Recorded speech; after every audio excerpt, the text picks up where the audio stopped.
je suis dans la marine nationale. La marine nationale, il y a l'aéronautique navale, ce sont les aéronefs, des avions, des hélicoptères. Et les hélicoptères de la marine, c'est une marine de guerre à la base, mais ils font aussi du sauvetage au profit de tout le monde, hein, civil comme militaire, et de tous les pays. Vous êtes sur un voilier et vous avez, dans un premier temps, un problème médical. Quelqu'un qui est malade ou quelqu'un qui a eu un traumatisme. Il s'est pris la bombe dans la tête, ou il est tombé dans le bateau, il a un trauma crânien, enfin vous ne savez pas très bien. La première personne que vous appelez, est-ce que vous savez qui est-ce? Alors le cross, ça marche. En fait, il y a un autre intervenant, parce que le cross, il va vous envoyer vers quelqu'un d'autre. C'est à Toulouse. Voilà, allez voir. C'est le CCMM. C'est le Centre de consultation maritime médicale. Donc là, c'est un médecin qui va vous expliquer. Peut-être qu'il va arriver à résoudre le problème. Peut-être que le médecin va se rendre compte avec vous qu'en fait, vous ne pouvez pas gérer la situation, c'est trop grave, ou vous n'avez pas le matériel à bord.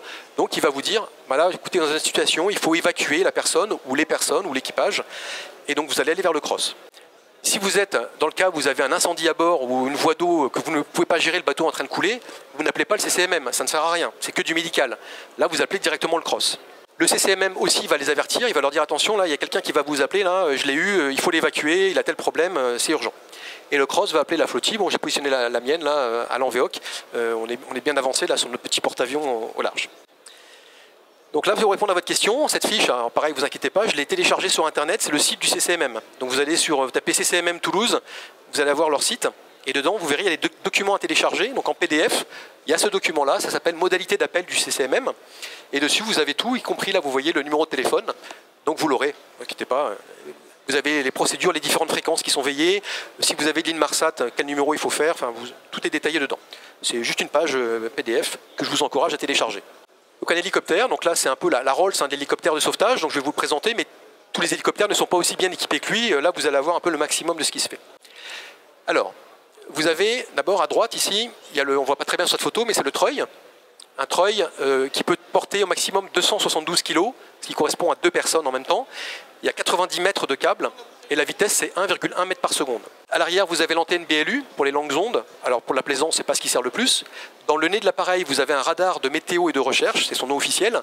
Il nous sert, nous, à bien voir notamment les cumulonimbus pour les éviter, et aussi pour rechercher des bateaux ou des radeaux de survie à la surface de l'eau. Et sous le ventre de l'appareil, il y a 2 phares blancs, ça c'est pour la nuit, on peut les orienter, on peut éclairer le bateau sur lequel on va aller treuiller. Et à droite, le petit appendice noir que vous voyez ici, là, c'est un phare de recherche qui est lui extrêmement puissant pour vous dire on n'a pas le droit de sortir le train, si jamais on éclaire les pneus, on peut brûler les pneumatiques avec. Donc ça c'est le poste de pilotage. Alors évidemment je vous rassure, je ne vais pas tout vous expliquer parce que là on n'en finirait pas.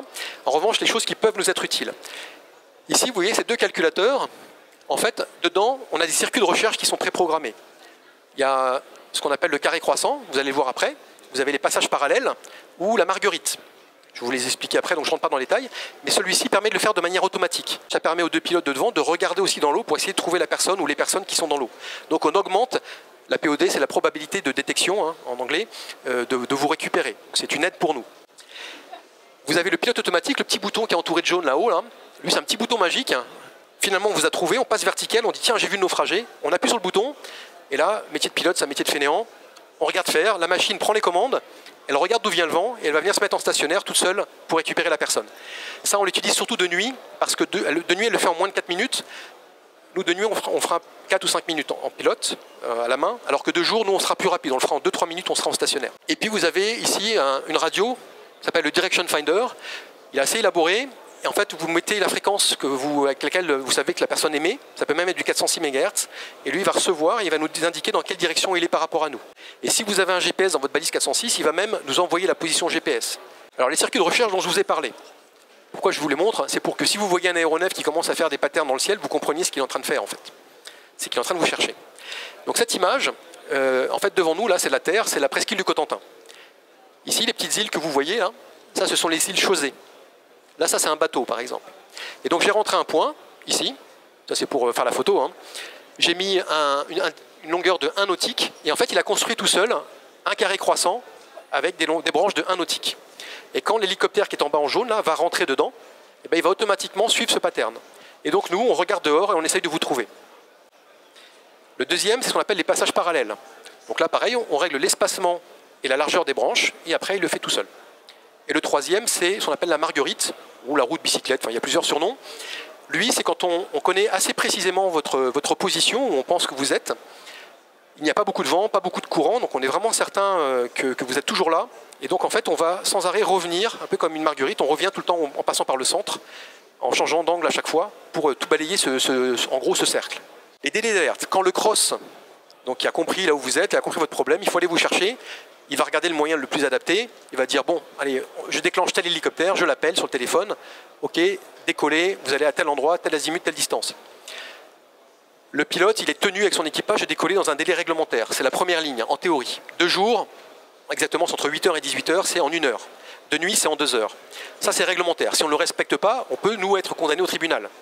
En revanche, on essaye de faire mieux que ça, pour avoir plus de chances de sauver les personnes. Donc, dans la pratique, on essaye de tenir 20 minutes de jour et 45 minutes de nuit. Et donc là, vous imaginez, vous êtes sur votre bateau à 150 nautiques au large, et vous déclenchez votre balise parce que là, vous sentez que ça ne va pas le faire. On va considérer 30 minutes pour que la balise, en bas, c'est la ligne du bas, 30 minutes pour que la balise, le satellite détecte votre position. Il envoie au centre de contrôle qui est à Toulouse, toujours, au centre spatial, qui le renvoie à ce qu'on appelle le SARPOC. SARPOC, c'est le cross greené, qui va le renvoyer au bon cross. Vous voyez un peu le petit chemin. Là, on va dire en gros une demi-heure. Ça peut être 10 minutes. Si ça se passe bien, ça peut être 10 minutes. Là, on va prendre 30 minutes, parce qu'au maximum, c'est 2 heures. Il va rappeler l'équipage. De nuit, c'est 45 minutes. Pour 150 nautiques, l'hélicoptère il va mettre en gros 1h15 pour venir. Vous comprenez, ça fait 2h30. Donc vous êtes sur votre bateau à 150 nautiques au large, vous déclenchez la balise, dites pas dans 5 minutes l'hélicoptère il arrive. Hein. Non, c'est pas possible, c'est illusoire. La survie, donc là c'est plus un peu des petits conseils, vous allez voir que je vais vous donner plus pratique. Alors certaines personnes font ça, et moi j'encourage à le faire, c'est quand vous avez des petits signaux qui commencent à vous faire comprendre que ça va pas très bien, entre guillemets, vous commencez à perdre pied dans la situation dans laquelle vous êtes, bon, il faut le comprendre, vous pouvez avertir quelqu'un à terre. Alors appelez pas le cross, parce que si tout le monde dit que ça va pas très bien, commence à appeler le cross, ils vont être saturés. Mais vous avez peut-être par exemple votre épouse qui est restée à la maison, vous êtes parti faire de la pêche tout seul. Vous lui dites, tiens, sans vouloir lui faire peur non plus, hein, mais vous lui dites, tiens, je suis à tel endroit, le moteur il marche plus très bien, il y a un peu de vent, voilà, mais je pense que je vais m'en sortir, mais je préfère t'avertir quand même. Là, vous avez quelqu'un à terre qui sait que, assez proche de votre situation, ça va pas très bien. Elle va vous dire, elle va s'inquiéter évidemment, mais elle va vous dire, écoute, rappelle-moi dans une demi-heure pour me dire tout va bien. Et dans une demi-heure, vous ne la rappelez pas. Déjà, ça va déclencher beaucoup plus rapidement que si elle se dit il est parti pour 10 heures faire de la pêche, et puis donc c'est qu'au bout de 10 heures qu'elle va commencer à s'inquiéter parce que vous n'êtes toujours pas revenu. Prendre conscience. Alors, qu'est-ce que je sous-entends par prendre conscience ? Vous êtes parti faire de la voile ou faire de la pêche ou autre. En mer, il y a ce côté donc liberté, espace de liberté que l'État donc en France conçoit et reconnaît. Et donc vous êtes plus exposé. Et vous êtes habitué à rencontrer, normalement, avec votre expérience, des situations difficiles, où vous êtes habitué à vous débrouiller tout seul. Mais le jour dans votre vie où vous allez vous retrouver dans des situations que vous ne pouvez plus gérer, vous allez peut-être des fois, au départ, mettre un peu de temps à comprendre que vous êtes dans cette situation-là. Ça fait 20 ans, 30 ans, 40 ans que vous naviguez, que vous êtes toujours débrouillé, alors des fois vous avez des situations compliquées, mais il y a un jour, peut-être, je ne vous le souhaite pas, mais peut-être, et moi j'en ai rencontré pas mal des personnes dans cette situation-là, là c'est la cata. Voilà. Et là, il faut comprendre que là, vous ne pouvez plus y arriver tout seul. Un leader, et je ne dis pas forcément le skipper. Normalement, c'est le skipper qui va gérer tout ça, c'est lui qui est le plus expérimenté, il connaît son matériel et autres, c'est lui qui va gérer un peu l'équipage pendant la survie. Si par exemple vous avez la gentillesse de m'emmener faire de la voile avec vous, peut-être que vous avez intérêt à dire, bon là c'est la phase de survie, c'est peut-être toi qui vas devenir un peu le chef pour la survie, parce que je pense que tu t'y connais mieux que moi. Y avoir réfléchi. C'est un peu ce qu'on est en train de faire aujourd'hui, mais ça ne suffira pas, moi je vous encourage à continuer à réfléchir par la suite, vous allez voir, je vous donne des pistes. L'homme à la mer. Si jamais, là, tout de suite, là, je suis en mer, j'ai un homme à la mer, qu'est-ce que je fais ? Est-ce que je sais faire ? Si je heurte un OVNI, un objet flottant non identifié, ça peut être un rondin de bois qui flotte, un tronc d'arbre qui était parti par un fleuve, ça peut être un container qui est entre deux eaux, vous ne le voyez pas, il tape dans la quille, il ouvre la coque, et là, ça peut, si vraiment c'est un gros trou, ça peut aller très vite. Donc une voie d'eau, j'en ai un petit peu parlé, le chavirage, un incendie, ce sont les choses principales qui arrivent. Et donc, de cette réflexion, il faut en tirer des conséquences, éventuellement acheter du matériel, peut-être un petit peu plus que ce qui est strictement réglementaire, mais pour pas grand-chose, vous allez voir, ça peut peut-être vous sauver la vie. Et puis, en arrêter des procédures. La préparation sur Internet. Alors ça, c'est plutôt dans le cas où vous allez faire de la voile plutôt hauturière. Il y a deux choses. Alors vous allez me dire après si vous connaissiez, mais je pense que la plupart ne connaissent pas. La première, c'est rentrer votre fiche de balise de détresse. Si vous avez une balise de détresse 406, elle doit être enregistrée sur Internet, auprès justement du responsable en France, qui est donc au niveau du centre spatial à Toulouse. Sur le site internet, pareil, vous allez dedans, vous allez trouver cette fiche et vous allez la renseigner. Vous allez dire, bah, cette balise qui a tel numéro, en fait elle est à moi, donc vous allez mettre votre nom, vous allez mettre votre âge, vous allez dire vos activités. Moi je fais de la voile, je fais du ski, je fais ceci, je fais cela. Et puis si jamais j'ai un problème, il faut contacter mon père, ma femme, mon fils, je ne sais pas qui, le numéro de téléphone, et cette fiche elle est enregistrée. Si jamais votre balise déclenche, la première chose qu'ils vont faire, ils vont chercher la fiche. La deuxième, c'est la fiche médicale individuelle du CCMM, dont je vous ai parlé tout à l'heure, le Centre de consultation maritime médicale qui est à Toulouse. C'est un peu le même principe, mais vous allez renseigner votre situation médicale. Les règles fondamentales. Abandonnez son bateau le plus tard possible. Tant que votre bateau flotte, tant qu'il n'est pas dangereux, vous restez sur votre bateau. Savoir utiliser le matériel, ça paraît bête, mais très souvent, la VHF ou le GPS ou le PLB, donc la balise de détresse individuelle, souvent on n'a même pas lu la documentation pour savoir comment ça fonctionnait réellement, on ne l'a jamais vraiment utilisé. Le radeau de survie doit être bien positionné. Je ne sais pas si vous vous rappelez, pour les plus anciens, moi j'ai connu ça, les radeaux de survie c'était devant le mât du bateau, avant. Maintenant ils sont tous à l'arrière. Bah, c'est sûr que quand on tape un OVNI, c'est par l'avant, la voie d'eau elle est par l'avant, le bateau il pique du nez. Et puis nous on est dans le cockpit à l'arrière, donc en général c'est plutôt le mieux de l'avoir là. Donc avant, ils étaient tous à l'avant, là devant le mât, je me rappelle très bien, mais maintenant ils sont tous à l'arrière. Se signaler lorsque l'avion ou l'hélicoptère arrive, mais économiser ses fusées. Quand on arrive sur zone, quelqu'un qui est dans l'eau, c'est d'imaginer, vous êtes à 100 mètres d'altitude, une tête comme ça qui flotte à la surface de l'eau, il y a un peu de mouton, vous ne le voyez pas. C'est hyper compliqué de le voir. Extrêmement difficile. Donc vous ne dites pas, tiens, moi je vois l'hélicoptère ou je vois l'avion, c'est donc qu'il m'a vu. Ah non, il y a même de fortes chances qu'il ne vous ait pas vu. Il peut même passer vertical vous et pas vous voir. Donc, ayez ça présent à l'esprit et tirez votre fusée, notamment quand l'avion ou l'hélicoptère il est face à vous.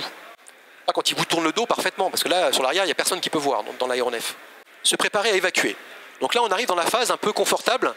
C'est que si vous en êtes à pouvoir faire ça, c'est que le reste est assuré, normalement, ça se passe bien.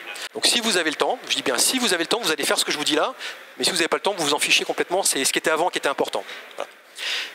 Rassemblez votre passeport, votre carte bleue, vos téléphones, votre téléphone portable, vos lunettes si vous en avez bien évidemment, et vos médicaments si vous êtes sous un traitement médicamenteux. Vous mettez ça dans un sac plastique étanche avec un zip ou une petite ficelle là, vous fermez et vous le mettez dans le haut de votre cockpit près de la sortie, sur l'arrière.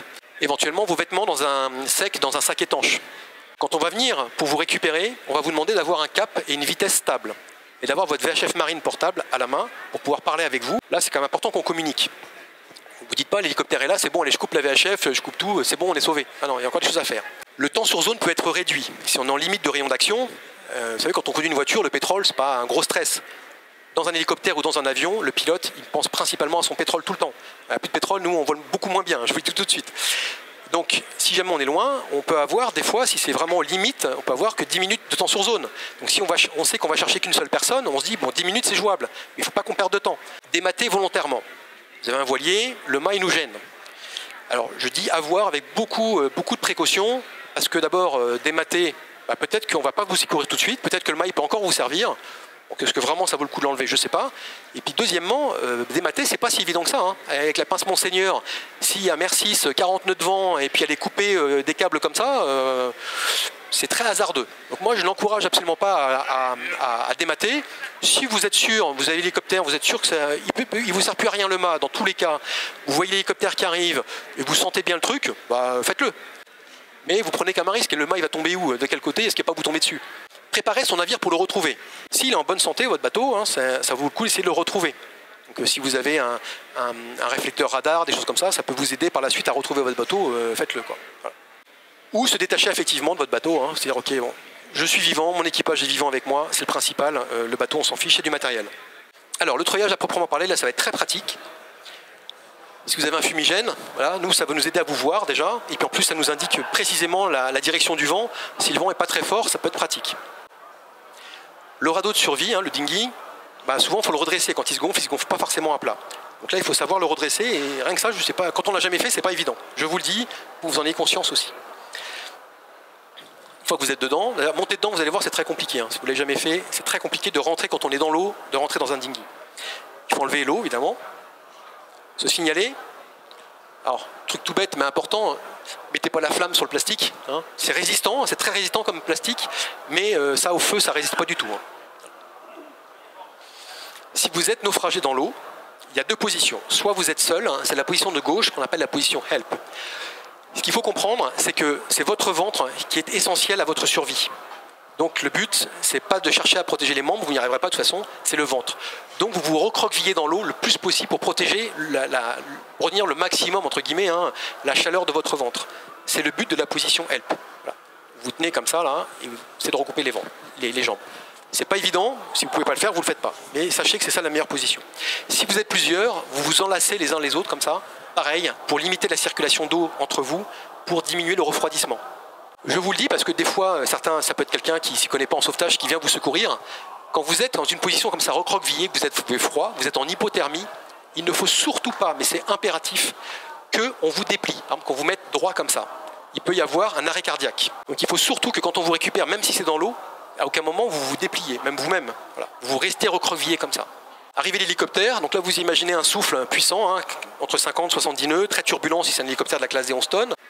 Le plongeur arrive, voilà. Il va vous mettre la sangle sous les bras. Et là on vous treuille. Donc là vous voyez, j'ai un truc tout bête, hein, il y a le faux bras qui s'est pris par la ligne de vie là, du radeau de survie. Bon, ça va glisser, c'est pas gênant, mais c'est un problème qui peut arriver. Si vous n'avez pas de dinghy ou le dinghy est perdu ou il est crevé ou autre, vous pouvez utiliser une défense. Voilà, c'est un flotteur que vous avez relié à votre bateau. Le plongeur vient vous voir avec la sangle. Il vous la met et puis vous allez à l'eau avec le plongeur. Sautez pas à l'eau tout seul, sauf si vraiment c'est désespéré. Mais sinon, essayez d'aller avec le plongeur qui lui est bien équipé. Il va vous aider à être sûr que vous ne couliez pas. Vous allez vous déhaler le long du bout pour vous éloigner du voilier. Et ensuite, on va vous treuiller là, un peu plus loin du bateau, donc dégager des obstacles. Et là, vous montez, vous laissez faire. Toujours les bras vers le bas, comme vous voyez là actuellement là, le plongeur. Si vous levez les bras, la sangle va peut-être partir, vous allez retomber. On va vous tourner, vous allez voir le petit bout là, qui est dans le dos du plongeur, là, qu'on va attraper, là, il vous le montre avec le doigt, là, la petite sangle rouge, pour vous tirer, voilà, hop, à l'intérieur de l'hélicoptère. Et là, toujours, vous avez les bras vers le bas, vous ne changez pas de position, sauf que vous êtes assis. Pour terminer, je voudrais vous dire que quand vous êtes en phase de survie, il ne faut jamais abandonner.